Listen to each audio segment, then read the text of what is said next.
하고 그냥 빠진 거예요. 인양 작업은 신속히 이루어졌습니다.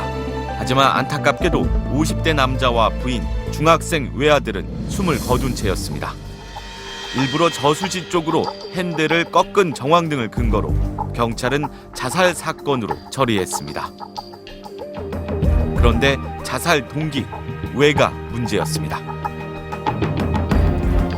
취재진이 1년 전 있었던 이 사건을 다시 꺼내든 이유는 무엇일까요? 숨진 운전자 이 씨는 경기도에서 가장 큰 중고등 사학재단의 행정실장이었습니다. 그의 가족의 비극적인 죽음 그 이면에는 사학재단을 둘러싼 음모와 싸움이 얽혀 있습니다. 사학 비리 문제를 연속 보도하고 있는 이대옥 기자가 그 내막을 파헤쳤습니다. 숨진 이갑순 씨, 그는 한 사학법인의 행정실장이었습니다. 때문에 사건 발생 직후 자살 이유에 대한 추측 기사가 쏟아졌습니다.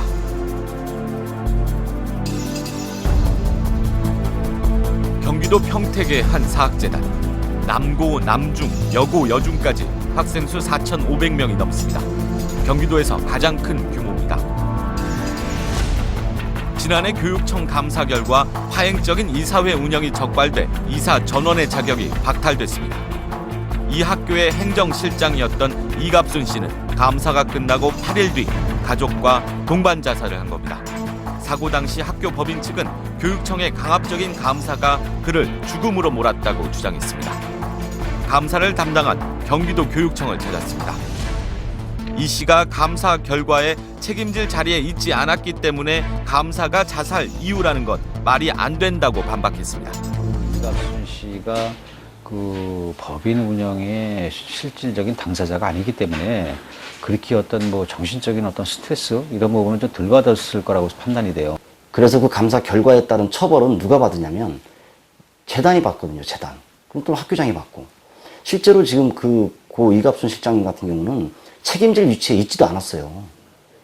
그러니까 감사 때문에 일가족과 그렇게 함께 죽음을 선택했다. 이거는 도저히 납득이 될 수가 없는 상황인 거죠. 숨진 이 씨는 유서조차도 남기지 않았습니다.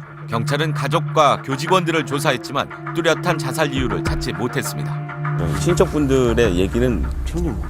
자살한 이유도 모르겠다. 그러니까 하시는 일도 모르고 자살할 이유가 과연 뭘까 뭐 그런 식으로 말씀. 하는 일도 모르셨대요? 하는 일은 그러니까 행정실장으로 하는데 그 구체적인 일은 모르지. 취재진은 가족과의 접촉을 시도했습니다. 하지만 경찰과도 완전히 연락이 끊긴 상태였습니다. 이 씨 가족과 친하게 지낸 이웃은 없을까? 그때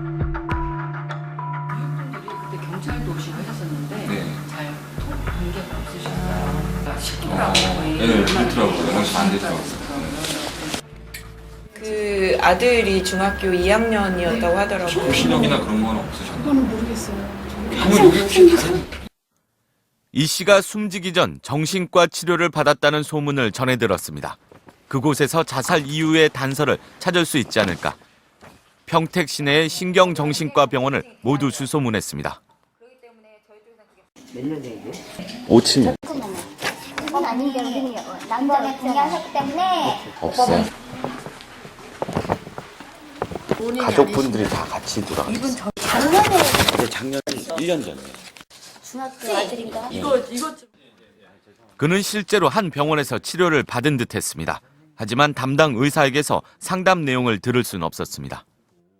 그거는 확인할 수 없죠. 그거를 확인하려면 이 가족분이 다 같이 자살. 모든 정보가 다 일단 본인 동의하고자 해야 하는 거니까. 아무리 돌아가신 분이. 숨진 이 씨의 아들은 이 법인 소속 중학교를 다녔습니다. 혹시 학생들은 이 사건에 대해 알고 있을까? 아빠가 실장이잖아. 네. 그 행정실장. 네. 그 돈 뒤로 떼먹어서.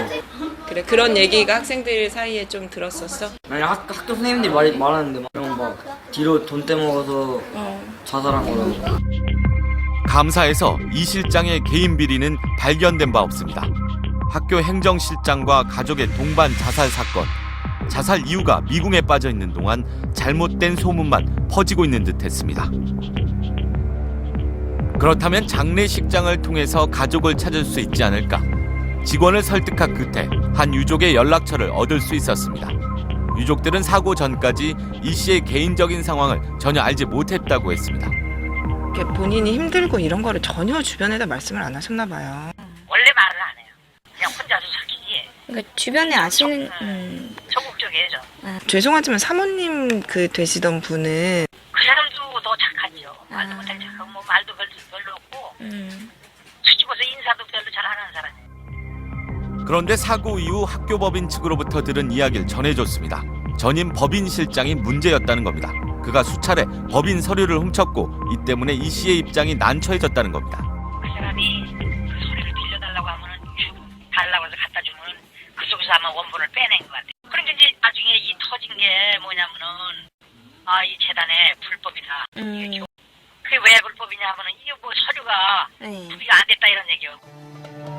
실제로 이갑순 씨는 전임 법인 실장이 서류들을 훔쳤다는 사실 확인서를 써서 공증까지 받았습니다. 법인 측은 이 확인서를 근거로 전임 법인 실장이 서류를 훔쳤다고 경찰에 고소했습니다.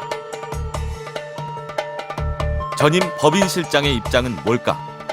설득 끝에 만날 수 있었습니다. 그는 이갑순 씨와 친하게 지낸 몇 안 되는 직원이었다고 말했습니다.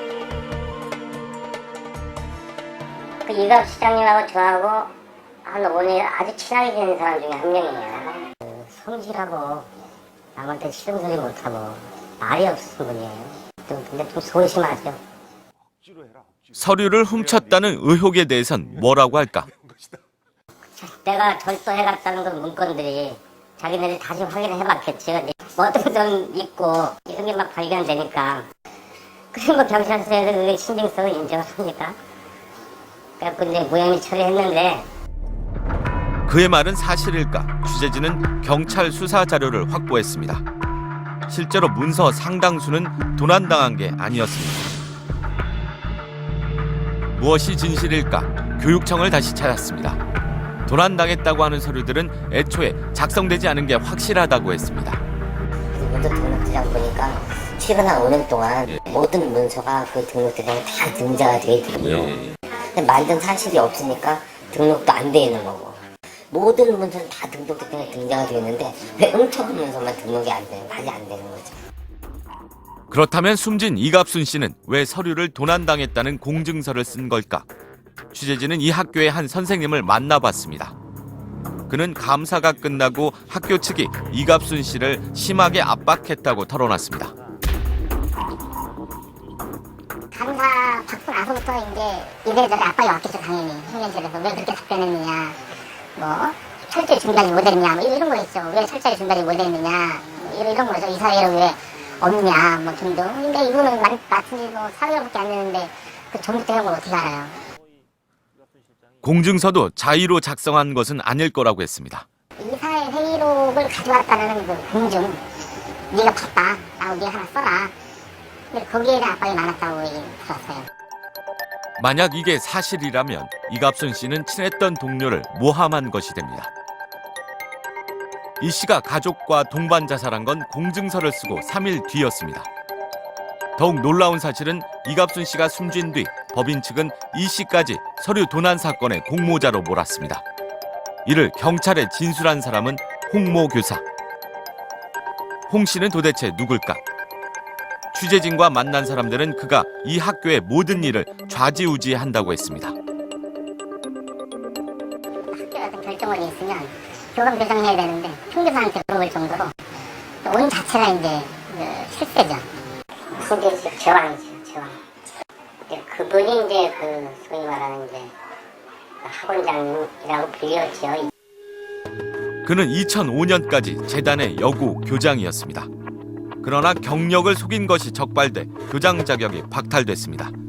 이후 교장 직무대리로 근무하다 역사교사로 임용돼 학교로 돌아왔습니다. 하지만 그는 여전히 이사회 등 학교 운영의 모든 것을 주도한다고 했습니다. 그 이유는 그가 설립자의 아들이라는 신분 때문이었습니다. 그런데 놀라운 건 그의 아버지가 실제로는 설립자가 아니라는 겁니다. 유명 소설가이자 역사가인 송우회 씨. 이 건물이 그러면 중학교? 예. 아, 그때 지은. 송두규 목사는 헐벗은 아이들을 위해 학교를 짓기로 하고 미군 부대를 직접 찾아가 간절히 지원을 요청했습니다. 피난민 이재민들 애들을 지금 이렇게 공부 못하고 있는데 이제 공부를 좀 시켜야 되는데 보조 이렇게 해서 좀 도와달라.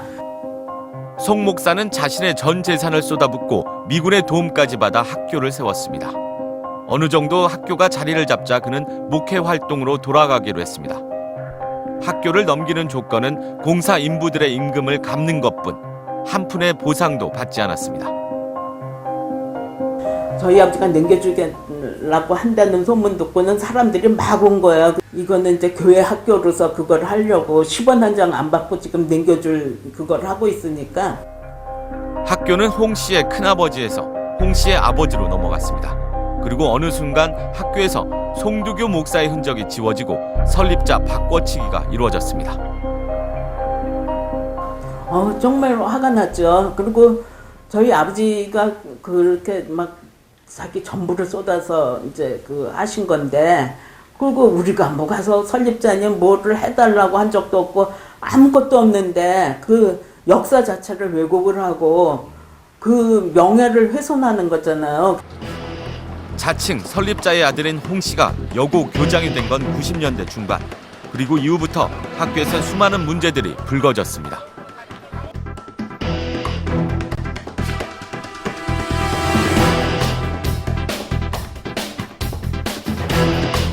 문제가 불거질 때마다 교육청에선 홍 전 교장과 관련 교사들에 대한 중징계를 요구했습니다.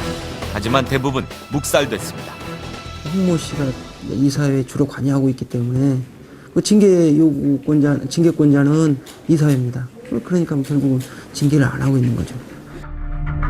그러나 학교 문제를 제기하는 교사에 대해선 가차없는 중징계가 내려졌습니다. 홍 씨를 만나기 위해 학교를 찾아갔습니다. 지금 교장 선생님이라고 생각하시죠? 선생님이지만 교장 선생님 역임했기 때문에 교장 선생님 그런데. 아, 오늘 시간이 안 됐어요. 여기 내가 못 만나서 여기 오늘. 내일은 괜찮으신가요? 내가 여쭤봐야 되는데. 홍 씨는 취재진의 수차례 인터뷰 요청에도 묵묵부답이었습니다. 온갖 비리가 불거졌지만 아무도 책임지지 않는 사학재단. 그 와중에 애꿎게도 묵묵히 20년 이상 학교를 위해 일해온 한 직원과 가족이 스스로 목숨을 끊었습니다. 이 학교 측은 이사들의 자격을 박탈한 것이 부당하다는 소송을 냈지만 1심에서 패소했습니다. 판결이 확정되면 이 재단엔 관선 이사가 파견됩니다.